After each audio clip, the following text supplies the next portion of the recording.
కొత్తపల్లి అనే ఊర్లో government intermediate స్కూల్‌లో చదువుతున్న తరుణ్ సెకండ్ ఇయర్ చదువుతున్నాడు. 440 మార్క్స్‌కి 434 మార్క్స్ వచ్చాయి అతనికి. అయితే అక్కడ ఉన్న లేడీ లెక్చరర్ ఏం చేసింది, లాస్ట్ ఇయర్ 435 మార్క్స్ వచ్చిన అతనితో కంపేర్ చేస్తూ, ఇతన్ని చిన్న చూపు చూడడం, హేళన చేస్తూ మాట్లాడడం చేసింది. ఇది తట్టుకోలేని ఆ తరుణ్ ఏం చేశాడు, "మేడం మీరు అలా మాట్లాడకండి. నాకు మనసు బాధగా అనిపిస్తుంది. మీరు అలా నన్ను చిన్న చూపు చూసి మాట్లాడకండి" అని చెప్తే ఆ మేడము, "నువ్వేమన్నా మంత్రి కొడుకువా? నువ్వేమన్నా ఇంకో సీఎం కొడుకువా?" అది ఇది అని చెప్పి నోటికొచ్చినట్టు అతన్ని తిడుతూ అతని మనోభావాలను దెబ్బతీసింది. ఇక్కడ మనోభావాలు అనే మాట ఎందుకు మాట్లాడుతున్నాను అంటే, టీనేజ్ అనేది చాలా సెన్సిటివ్ ఏజ్.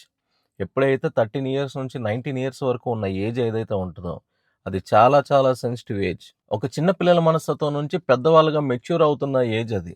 చాలా కన్‌ఫ్యూజన్స్ ఉంటాయి. చాలా సెన్సిటివ్‌గా ఉంటారు. ప్రతిదానికి చాలా ఓవర్‌గా రియాక్ట్ అవుతూ ఉంటారు. ఇలాంటి వయసులో పిల్లల్ని చాలా జాగ్రత్తగా కాపాడాల్సిన అవసరం ఉంటది. టీచర్స్‌కి గాని, లెక్చరర్స్‌కి గాని, ఇంట్లో పేరెంట్స్‌కి గాని చాలా చూసి జాగ్రత్తగా ఫ్రెండ్లీగా మాట్లాడుతూ, వాళ్ళని చాలా హ్యాపీగా ఉంచడానికి, వాళ్ళని ప్రపంచానికి పరిచయం చేస్తూ, మెచ్యూరిటీని పెంచే దిశగా మనం మాట్లాడుతూ మన ప్రవర్తన ఉండాలి గానీ, ఇలా అవమానిస్తూ, ఇలా చిన్న చూపు చూస్తూ 440 మార్క్స్‌కి 434 మార్క్స్ వచ్చాయి. అతను ఒక వ్యవసాయ కుటుంబం నుంచి వచ్చాడు.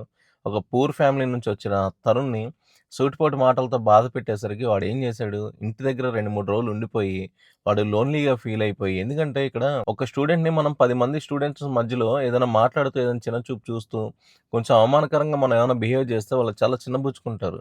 మిగిలిన స్టూడెంట్స్ కూడా ఎందుకంటే అంత మెచ్యూరిటీ ఉండదు. చెప్తున్నాను కదా! Same age group. వాళ్ళు ఇంకా ఏడిపిస్తా ఉంటారు. ఇంకా దాన్ని రెచ్చగొడతా ఉంటారు.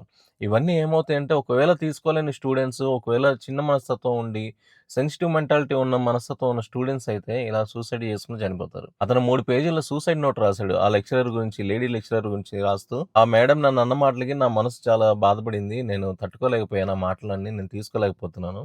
నన్ను క్షమించండి అమ్మా, నాన్న" అని చెప్పి సూసైడ్ నోట్ రాసుకొని చనిపోయాడాయన. ఇప్పుడు ఆ లెక్చరర్ ఏం చేయగలదు? రియలైజ్ అయ్యి ఆ స్టూడెంట్ ప్రాణాల్ని వెనక్కి తీసుకురాగలదా? లేదంటే చనిపోయిన తరుణ్‌ని వెనక్కి తీసుకొచ్చి ఆ పేరెంట్స్‌కి ఇవ్వగలదా? 440 మార్క్స్‌కి 434 మార్క్స్ వచ్చాయంటే వాడు గొప్పే. అది కూడా గవర్నమెంట్ కాలేజ్‌లో వాడు అంత కష్టపడి చదువుతున్నాడు. అంత మంచి స్కోర్ వచ్చింది.